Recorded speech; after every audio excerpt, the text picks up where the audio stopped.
This is our Friday Saratoga preview video. I'm Gino alongside my good friend Barry Spears. We're going to get you all ready for Friday, June the 6th at Saratoga. We'll be talking about races 9 through 13. Race number 9 is the Grade 1 Ogden Phipps, and we'll be also discussing the Acorn, some of the really strong graded stakes races on Friday at Saratoga. It's part of the Belmont Stakes Racing Festival. Daily Racing Form has packages for you where you could get the PPs, the clock reports, and the betting strategies all bundled together. You could save up to 52%.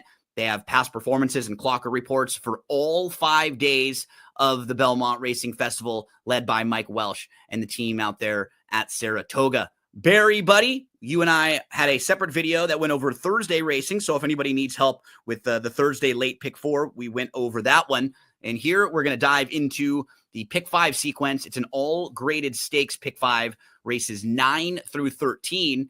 And we get started with the the Ogden Phipps. You have a couple of these horses that are coming out of the La Troyenne. Why I think it's an interesting group, because the beginning of the year, we all sort of felt like, oh, this is Torpedo Anna's division, right? Like she would be the horse who would be a heavy favorite in spots like this. But this year, she was a little disappointing so far. She hasn't run the big figures. And then she got beat in the La Troyenne when she had a little trouble going into the first turn, and then she just didn't really fire that day. So you have 3 horses who actually were in front of her that day. Darth Vader, you've got Raging Sea, and then to the outside, Randomized. Man, this is a really competitive race because nobody feels like they stand out head and shoulders above the rest. Like the 3 that all come out of the La Troyenne, they were only separated by about a length and a half. And the horse who was 4th, I think, ran the best, Darth Vader. She had a really tough trip in there. So I thought any of those horses are live. Leslie's Rose looks like she's coming into this race perfectly primed. Second start off the bench, second start as a 4-year-old. She should run a big one. This is a nice spot for Candied against this caliber. She's not quite at the level of Torpedo Anna, but she fits really well with the other top contenders in this group, and she's going to make her 3rd start as a 4-year-old. Tarifa is a horse who, like, she doesn't really win the big races, but you start looking at her form, and she doesn't really run bad races ever. Like, she generally runs fine. This is maybe a little bit better than what she's been facing as of late. And Randomized and Raging Sea, both are going to make their 2nd start back after the La Troyenne. They could both run way better than they did last time when they were 1st and 3rd. I thought it's a pretty competitive race to kick off the pick 5. You know, at first I thought that too. And then I went through and I literally went through every line on every horse. And I figured out that only 3 horses in this race can really win. I'll start with the ones that can't. Tarifa, I don't think she wants to go a mile and an eighth at all. Sure, I agree on that. She fades every time. Leslie's Rose is a big question mark on the mile and eighth distance as well. She'd have to get an optimal trip, which she's probably not going to get because Randomized is just faster. Dazzling Moon is another one that's not going to get an ideal trip, considering that she's slower than Randomized. Darth Vader just hasn't been fast enough in a long time to win a race like this. And again, another one that could be distance challenged. So that leaves Raging Sea, Candied, and Randomized. Now, Randomized would have to get the softest of soft trips to win at a mile and eighth. So I don't think she's going to be able to do it either, which leaves the last 2. Candied and Raging Sea, the only 2 that are sort of proven at the distance, especially Raging Sea, definitely likes the distance, 5 for 8. But I don't know if she's faster than Candied on her best day. Yeah. I'd go with the longer horse in this case right now. I'd say Candied, but if Raging Sea happens to be 4-1 or 3-1 and Candied is 5-2, I'd go with Raging Sea. So it just depends on the odds at post time, really. Barry mapped that out for you nicely to see how he went through his process of handicapping this race. I think the 5 is certainly one of the horses to beat. I agree with you. I think both the 4 and 5, like they will be in my pick 5s all over the place. The 2 horses who I'm probably took a little bit more warm on than you, I think Leslie's Rose can get that trip. I'm just that's the key to the race. You can't go push randomized from the outside? Can she sit that same sort of third she was sitting last time out and then try to, second start off the bench, make her move? I think if she's going to, it's going to be in this race, second start back, where she's primed and ready to rock. And then I probably, just because I hadn't used her a bunch of times, but coming off of that La Troyenne where she wasn't beaten a whole lot by Raging Sea and randomized, and she was honestly inside, she had a good start. Things got really tight going into her turn. She kind of held her position, but she bounced around with Torpedo in. Then she's saving the ground. She gets a little bit of an opening on an inside, and she tries to move through, but she couldn't get all the way through. And then a really big gallop out because she never got to really run her race. So, hey, third start off the year layoff, maybe she's just grown up a little bit, and maybe she can take one more step forward. But I do agree with your sentiments that, like, the horses to beat in here are the 4 and the 5. You can make cases to bet some of the others. No, I wouldn't talk you off some others, but I think the more solid, most likely winners, the horses who you feel the best about running their race at 1 1/8 here, are Raging Sea and Candied. Yeah, they seem to be the top 2 in this race. But randomized, I really think that she might be able to get the trip that she wants. The outside draw is very helpful for her because they can look over and then just know how fast they have to go to clear. Yeah, and Rosario is good at getting that kind of position when he wants to. He's going to have to in order to have a chance to win this race. So there's also that chance that this pace does get hot. Yep. And that still favors the 2, the 4 and the 5. Yeah. Right? Yeah, they're about as versatile as they come. They don't have to be way out of it, because I do this a lot, right?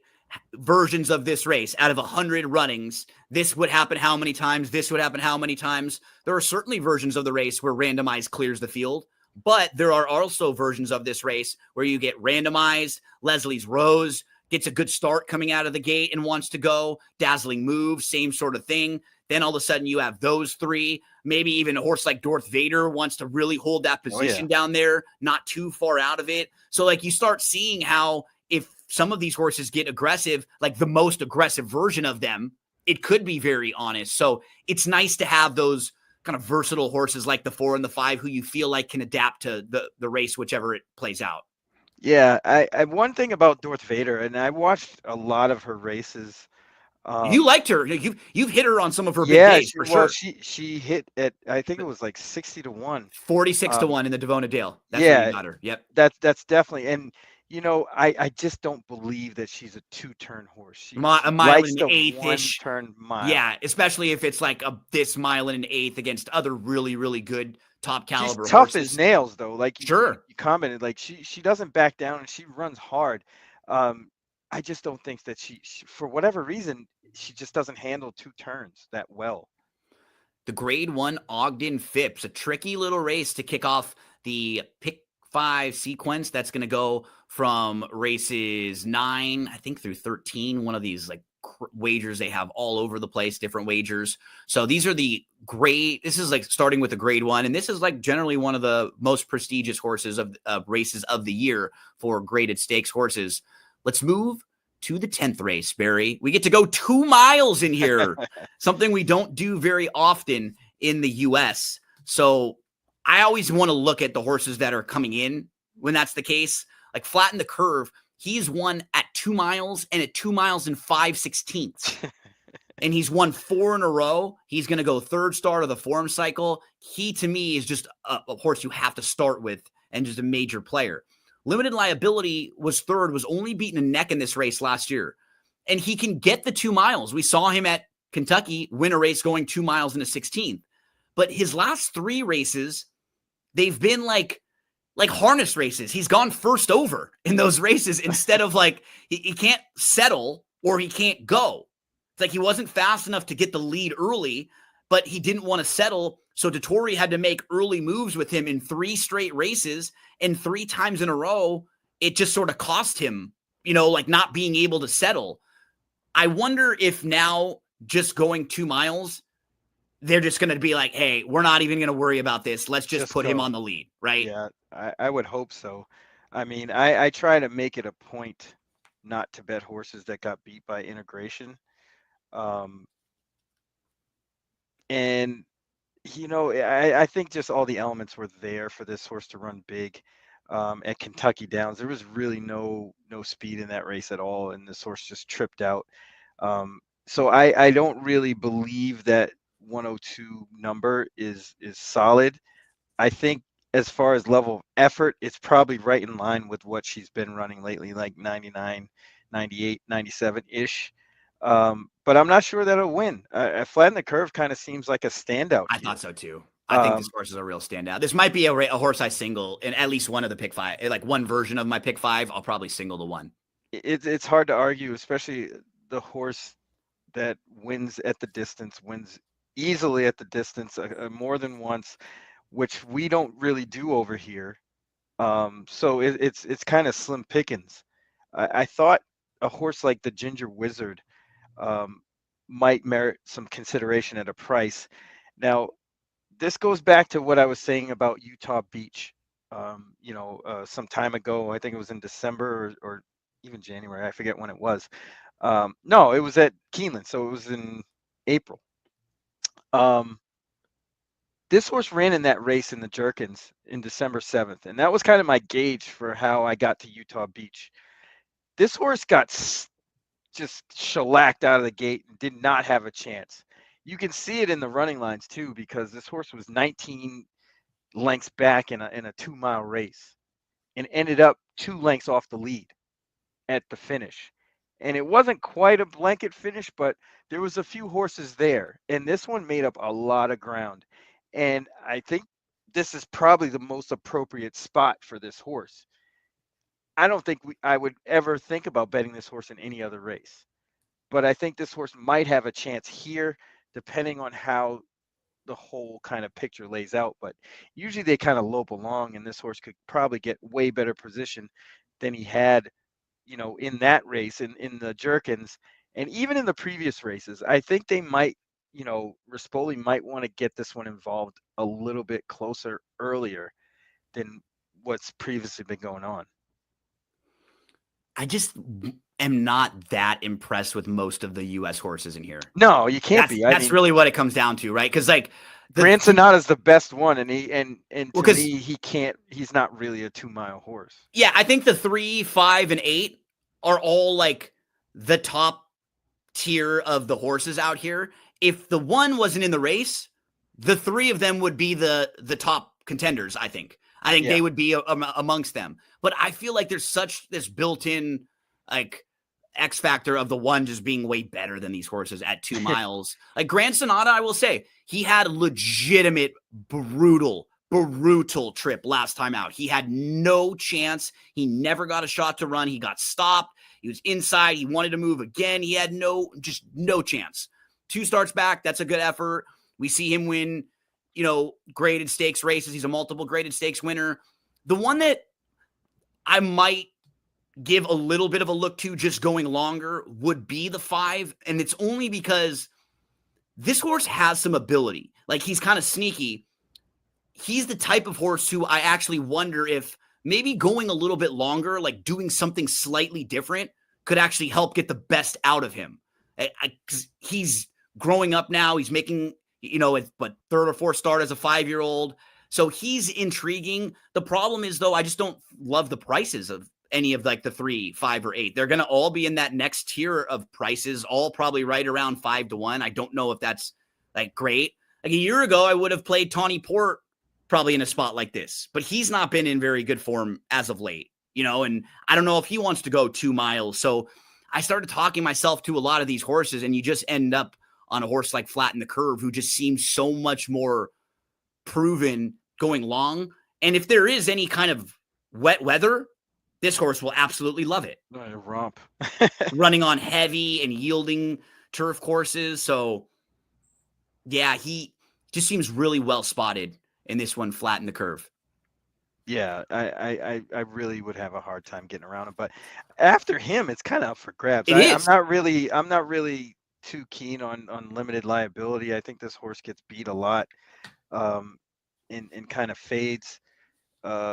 Anglophile is another one that just doesn't win a whole lot, No. or is not even around it too much. And like you said, maybe this will shake him up and get him to run longer. Will get him to run faster late. But yeah, I still like the Ginger Wizard maybe for second. Uh, Grand Sonata seems very logical. A horse like Tawny Port shows up all the time, but I don't know what kind of trip that horse is going to get from the outside, and what the advantage what the one has on everybody is he's just going to be way too tough to beat.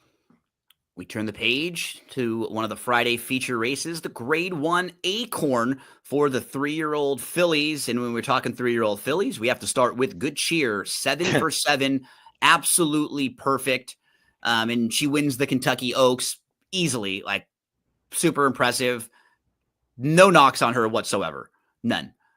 I'm looking at the way the race shapes up, though. And if I'm trying to bet this race and I'm trying to get some value out of it. So I'll tell you right now, I'm not throwing Good Cheer out, right? I'm not playing against her necessarily.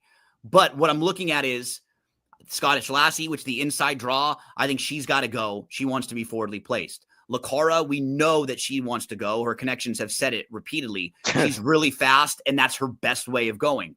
Shred the Gnar. She can sit a little bit, but I think she wants to go. Like her 2 races going long when she's been at her best have been when she was cruising on the front end. I think that's what they want to do. You get to look forward. Her best races are sprinting, and now stretching back out, I have to think she's pretty close to the lead. She was not far behind Lacara early in the Ashland. I think that's where she wants to go. So there could be the 1, 3, 4, and 5, or if the 1, 3, and 4 are all really pushing it along with the 6, look forward. So those 4 horses, it does set up well for Good Cheer and perhaps the other couple closers. I don't really like Quick Kick based on her form this year. Doesn't look like to me she's stepped forward from 2. She's running the same figures as last year. I couldn't find legitimate excuses for why. I'm like coming to the 5 as a horse who I think is going to get a good trip in this race, is going to run well.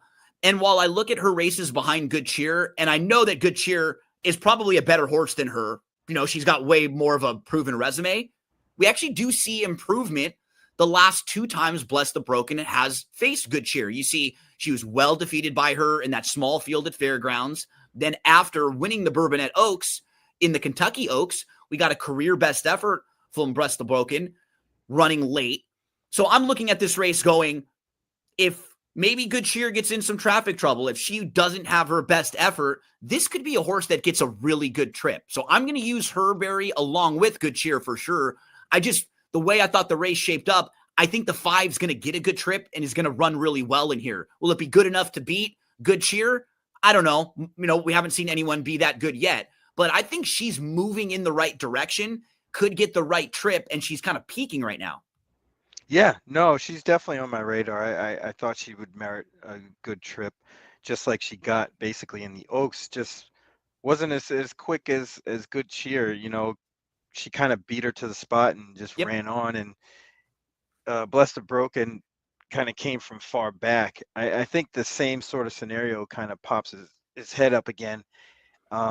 Just this time, there's less horses in the race. Yeah, I think Scottish Lassie might take back a little bit here, and could get a pretty decent trip. Whether it's good enough if she can sit 3rd or 4th in front of the closers that I was just talking about, that would be very, very nice. Like when she won in the Frizette, right? And that's what's hard with the filly like this, where she's got the one race that's really good, and the other 3 are Well, I can forgive the juvenile. And they're not bad, right? They're not awful. She was out hung wide. Didn't in the really Breeders' Cup. We can forgive that. And even last race, she might have needed the race. So, and you knew that they were always really high on this filly. She got bet in her career debut. I think for her, she seems like kind of like a tricky horse. Yes. She seems like she's one of those like really talented horses that they've kind of had maybe to work to figure out to get her to settle like she did in that second start. But the trip that you're mapping out, right? That would be her best way of having a big say in this race if she could sit just behind. Yeah, because she's going to get potentially get in front of Good Cheer first. If she can get in front, she may be able to finish it off. I highly doubt it, but that's going to be the way that she would have to win in order to beat a horse like Good Cheer, because she's not going to run her down. It's a tough race to get around the favorite, though. On paper, it just looks like it's going to set up really well for her. Again, Yeah. that's why it really does. And that's kind of going through the process that I went through. I had normally with a horse like Good Cheer, when I'm trying to beat her, if I am, it would be with the horse who I think could get out front.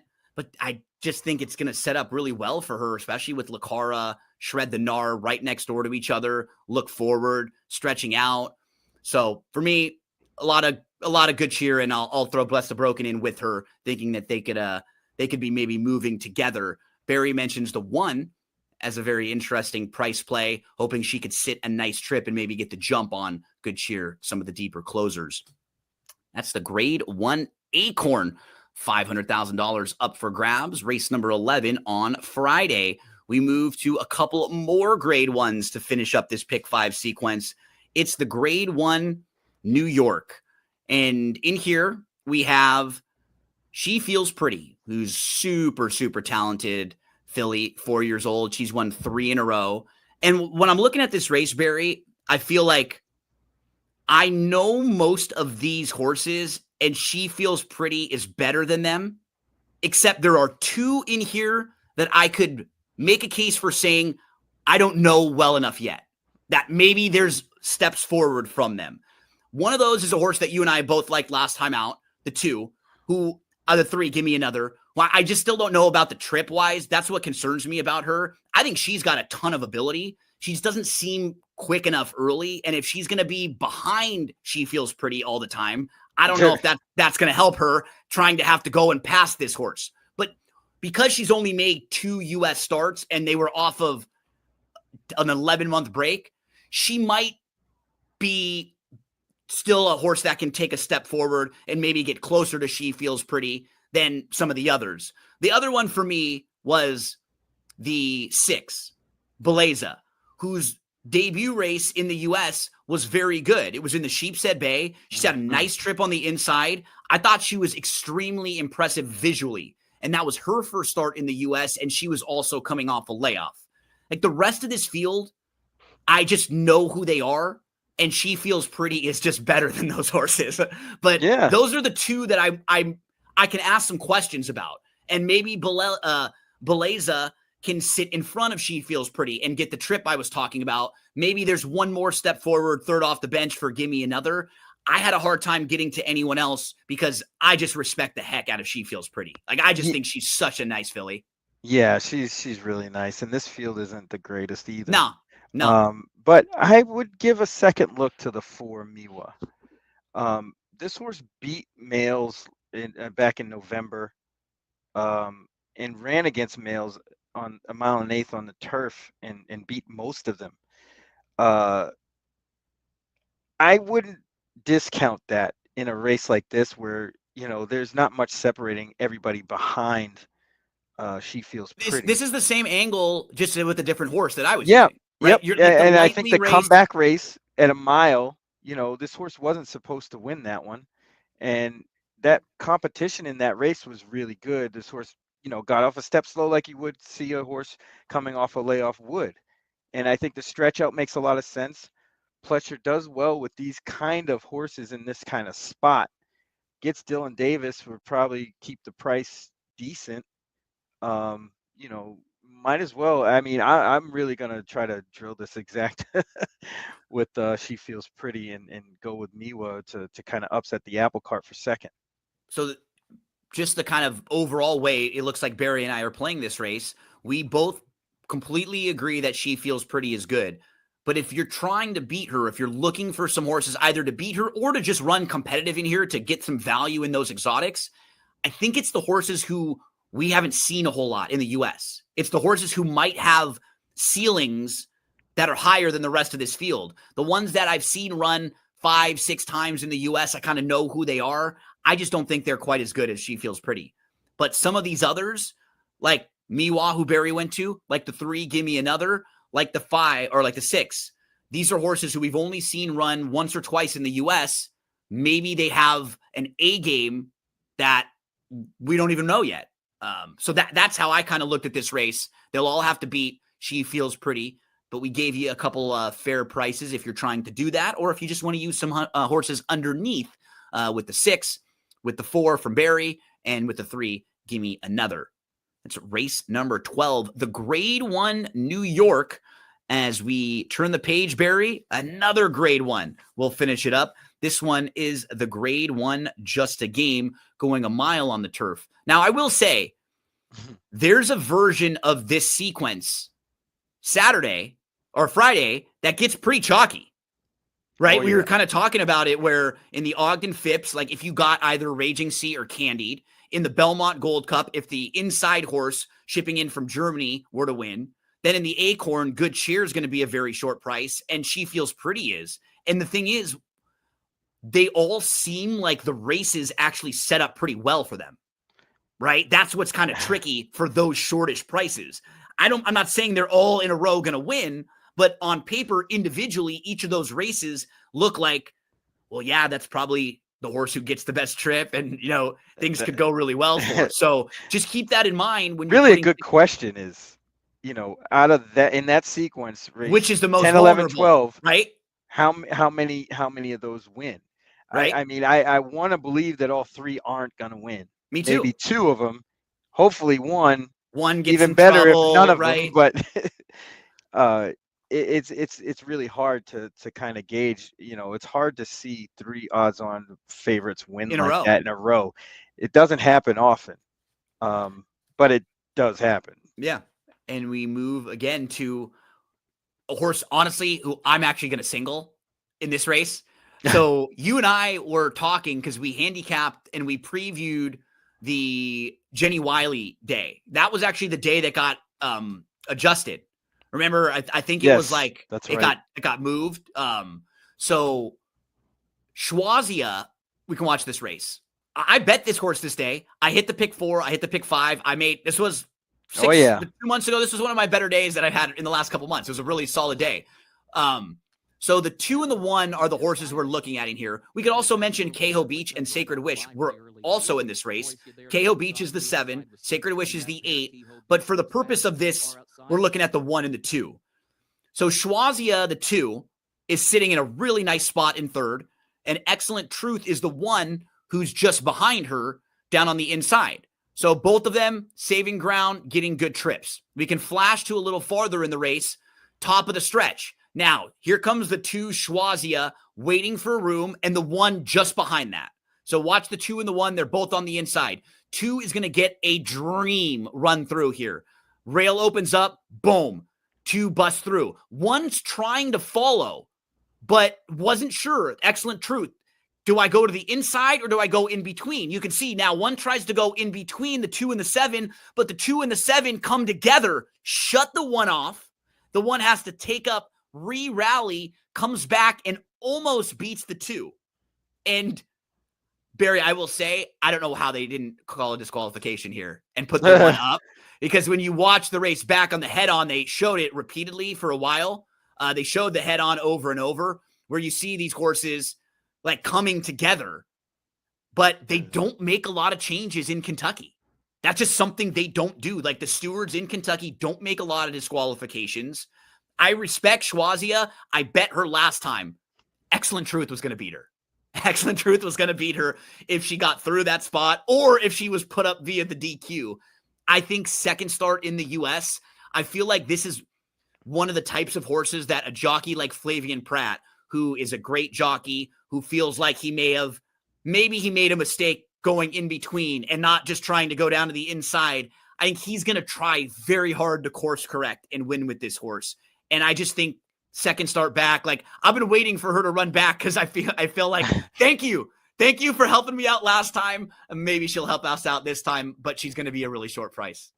Yeah, I mean, I guess I'm going to play devil's advocate a little bit with those 2 horses and not like the race as much. Maybe you go in a different direction. You don't think that was as strong of a race. Well, not that I didn't think it was as strong of a race. I think they got perfect trips. And if that's the case, it might open up some things because there is some speed in here, and there's going to be some horses closing, namely the other Chad, dynamic pricing. I think this horse is about to get good. And this is the perfect race for this horse. I think a mile is the perfect distance.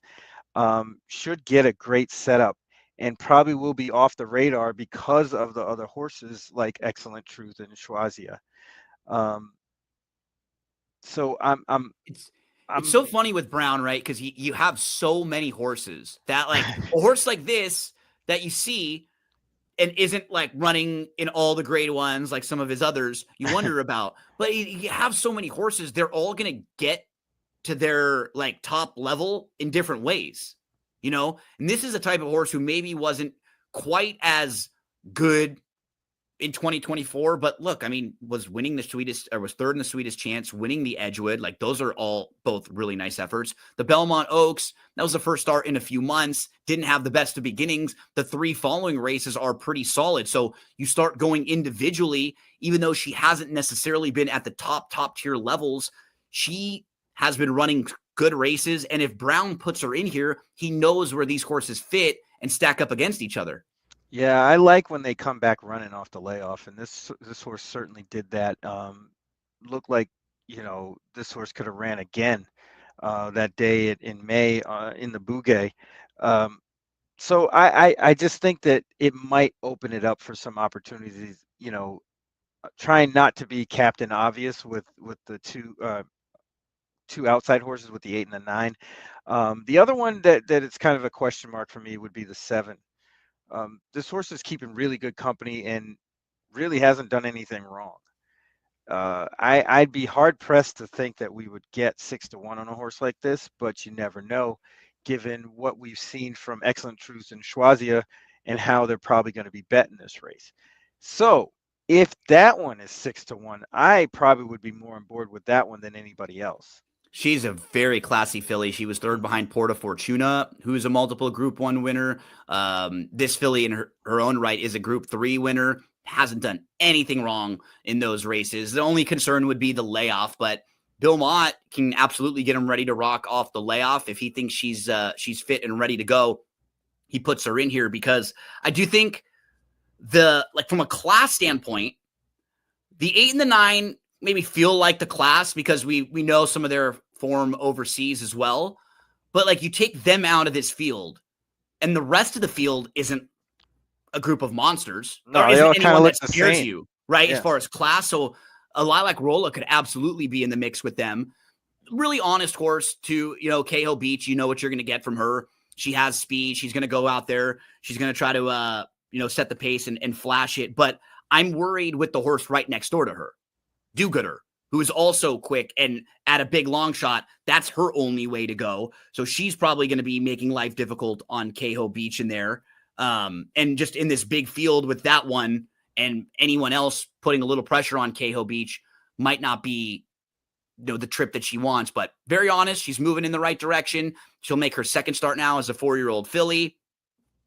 Who did we not mention in here Or that's worth Special mentioning? One is another one that kind of Yeah.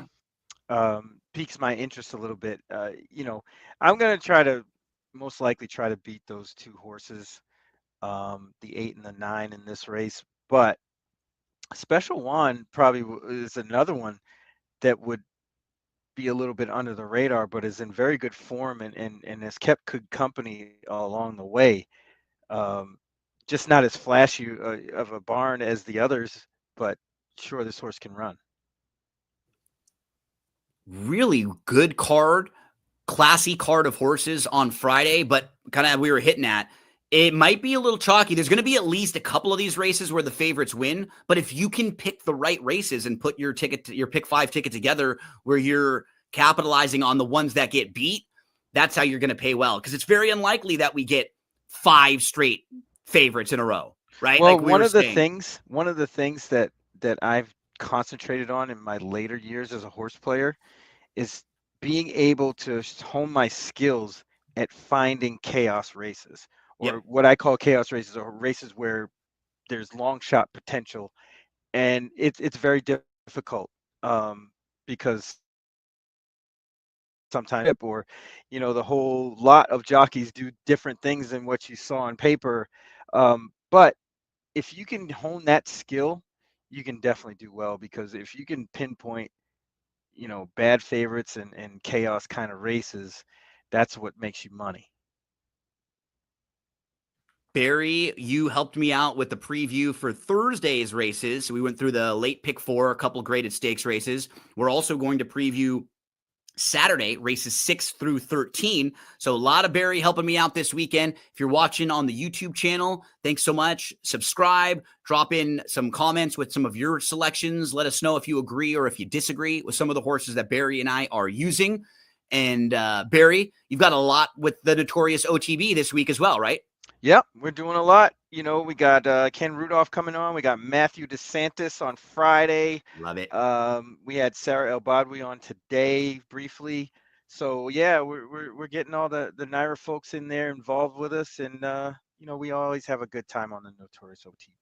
Make sure to check out Barry and Chase and all the good work they do. And we will say goodbye. But don't forget, folks, you can take a look at the Saturday preview where we'll go through races 6 through 13 for Saturday. Best of luck. Head to shop.drf.com for everything you need when you're playing the races from Saratoga this week.